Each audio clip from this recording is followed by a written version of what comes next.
want to talk a little bit about this article that recently came out. I'm sure most of you have seen on the news if you haven't already. But Josef Fritzl is going to be undergoing psychiatric analysis and tests to see if he can be released.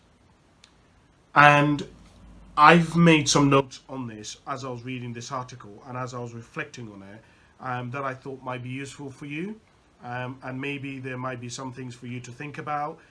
Maybe they might help you in your own life. They might be able to add some value to your life as well, and help you perhaps think about things in a slightly different way than you have before.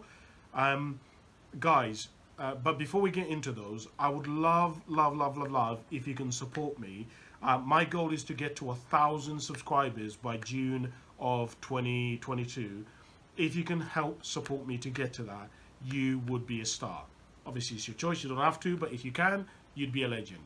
Okay, so let me comment upon some of the things that I was thinking about. So the first thing that I was thinking about as I was reading this story, I was reflecting on this story, is this is what I wrote down. Use cases like this to test your thinking, empathy, objectiveness, rationalism, and bias. As I was thinking about this case, I was thinking about the fact that in everyday life, all of us are faced with situations which are difficult. Okay?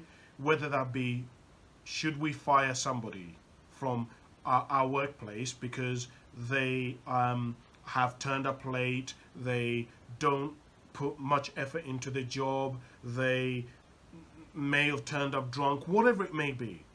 On the other hand, you may be in a situation where you're thinking about, you're in a domestic abuse relationship and you're thinking about getting out of it.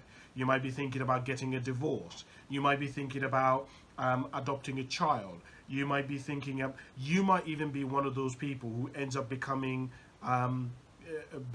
a somebody who is a judge, or somebody who is one of the, I can't even remember the name of it, but you know, the people who go to court and they're part of the panel who come up with a judgment. You can comment below the name of what I mean. I can't think of the name right now, but you might be in a position where you're one of those people. You go to court and you have to come up with a decision over what somebody does. And I use cases like this personally in my own life to look at, Kasim, how objective actually are you?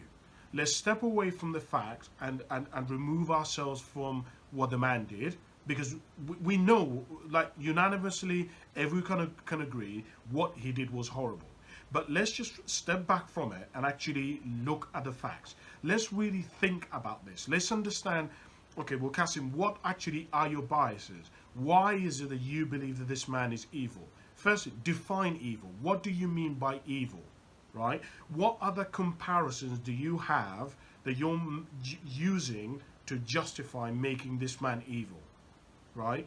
And okay, so if you were one of those people who were in the trial and you had to make a decision about whether this person should go to jail or not, how are you going to be making that decision? What are the principles that you're going to be basing those decisions on?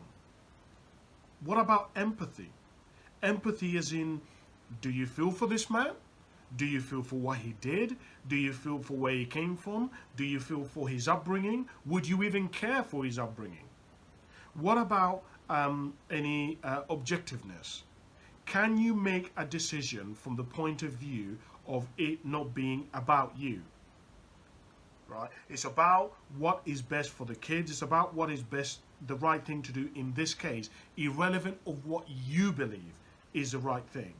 And I say this to you because I think a lot of the problems that are happening and the conflict that we're having in society today comes about as a result that a lot of us aren't actually aware of our biases. A lot of us we can't even accept that somebody else can have an opposite opinion to us and still be a good person. A lot of us won't accept that me and you can disagree on something and we can still be friends, and we can still both be right, and we can still both be good people. And I just think a lot of us are not even conscious of that. And I wonder whether you felt the same, or you've experienced a similar situation where it's kind of like you can't even have a conversation with a feminist without them attacking you as a man, without them thinking that in some way you're part of some patriarchy, you're trying to put them down, you're trying to belittle them, that everything you're doing is systematic and is trying to oppress them. You can't even have a conversation where you give your point of view. What about in terms of the government, right? A lot of people, we can't even have a conversation about responsibility and accountability, because if I have a conversation with somebody about what role they've had in their life, in their finances, they attack me in saying that, hold on a minute, Cassim, why are you asking me what role I've had? The problem is the government. The problem is society. The problem is men. The problem is the patriarchy. Do you understand what I'm saying by this? And I don't know whether you I'm kind of articulating this in the right way, but it's just something that I think for me is, I use cases like this, and I use extreme cases to really look at myself and examine my ideologies and look at how am I making decisions? Am I planning stuff? Am I thinking things through? If I was a judge, if I was in a position of power, how would I come to these conclusions? Could I be emotional and make it about me, or would I have to think practically and consciously about this stuff? And I say this because many of us who are kind of over 25, we forget that we are the adults now, right? The decisions that we make today are going to dramatically impact the next generation. And I say this because I just don't think a lot of people recognize this. You know, one of the things that I was thinking about recently is about the amount of women who, so on average, women don't want to date men who are less educated than them, or who earn less money than them, as a general rule, right? Women want to marry a man who is on the same level as them, or is as educated as them, or financially is as well off as them or more. And I was thinking, but because of this, we've got a situation where we've got a load of women who are graduating from university who can't find partners. As a result, they can't have children.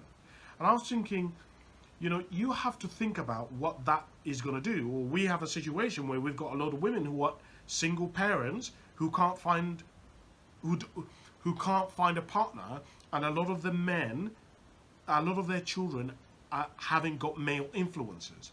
And as a mother, you have to think, ooh, okay, well, how is that going to impact our community? How is that going to shape our world if we have a load of young men who are growing up in households where they don't have father figures? What is that going to do in the next 20 years, right? Economically, societally, in terms of the way the systems work, in terms of self-esteem, in terms of male confidence. I mean, what is the world going to look like? So that's the first thing that I was thinking about. The second thing that I was thinking about is around malevolence. You know, I'm constantly having to beat this drum of malevolence, because I think it's so important. I think it's really important that as people, we recognize that there are bad people in the world. There are people, listen, there are some people, okay, if under the right circumstances, they could get away with murder, they would murder you. There are people, if under the right circumstances, if they could rape you, they would rape you. Right? There are some circumstances where there are some women who, if they can absolutely rinse everything out of you financially, destroy your reputation, take everything away from you, your kids, your house, absolutely everything, and leave you with nothing, they will.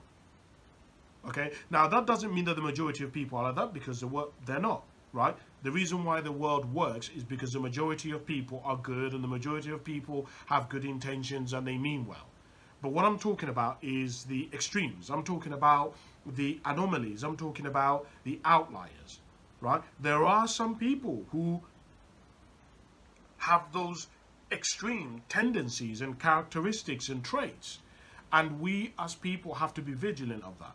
But even more of that is that we have to be vigilant of that within our own families, within our own communities. Because, you know, I remember this case of Josef Fritzl. They lived in a normal neighborhood. They lived in a house. Everybody knew each other. And nobody asked any questions. No one. And it's kind of like, how can no one ask any questions? How can nobody say, why is a man who is in his, 50s and 60s raising kids which are, 3, 4, 5, and 6? And it's just, these are questions that as people, I just think we have to think about. We have to raise questions, red flags.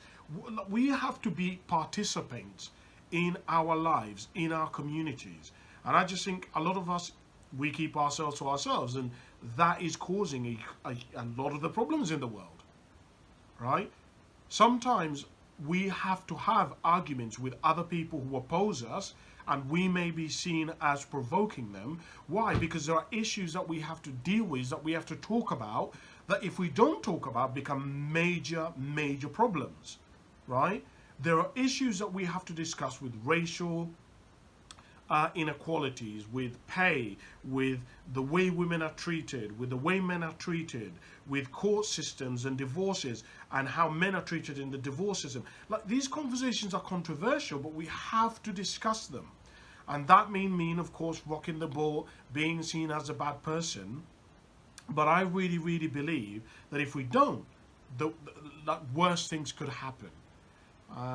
So those are really the two major things that I was thinking about as I was listening to this story. But I'd love to know what you've been thinking about. What did you think about this story? I've put the link below, by the way, downstairs in the description below, so you can have a look at it. But what are you reflecting on? What are you thinking? What are your thoughts? Comment below. I want to know what you are thinking and what you've realized about yourself. Because I think it's really important for us to reflect and look at ourselves and examine ourselves. I don't know. Thank you very much for watching, guys. I really appreciate it, and I'll speak to you soon.